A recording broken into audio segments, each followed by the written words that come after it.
Hello, and thank you for watching Action Toy Spotlight, where we'll be shining our spotlight on the 2004 Previews exclusive Original Trilogy Collection Jawa Sandcrawler.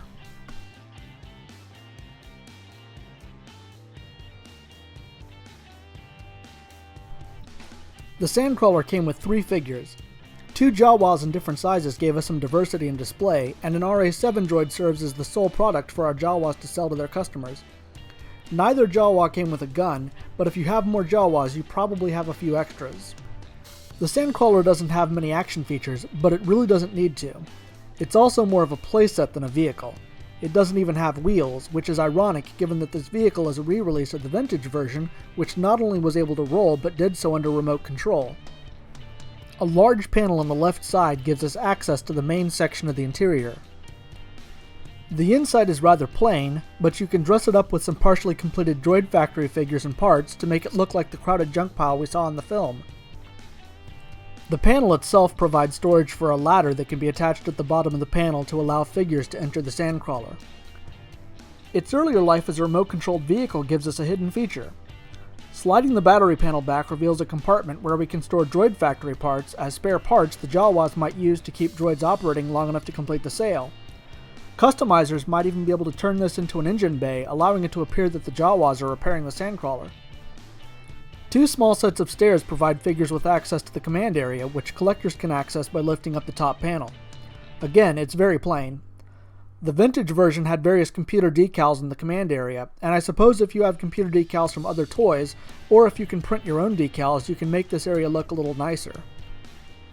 The coolest feature of the Sandcrawler is the elevator. Though the film shows R2 being sucked up in a giant vacuum tube, that would be impractical for a toy. Instead, an elevator allows you to place a figure in the opening and pull the elevator up into the crawler. Turning the elevator 180 degrees then allows you to remove the figure into the main section of the crawler.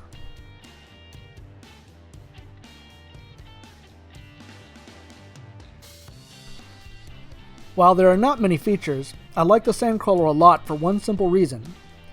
It really doesn't take a whole lot to make a very satisfying diorama scene with this vehicle. As little as a few sheets of blue and tan construction paper simulate sky and Tatooine sand and turn a shelf into your own Jawa scene. I add the base of the 1997 Power of the Force 2 purchase of the droid set, a handful of extra Jawas, more droids, some interested customers, and a 1997 Power of the Force 2 Ronto and Jawa. For this review, I wanted to see what I could do with a little more in the way of materials for a diorama. I went to Michael's and got 3 pieces of foam, 4 wood panels, and a can of foam-safe spray paint.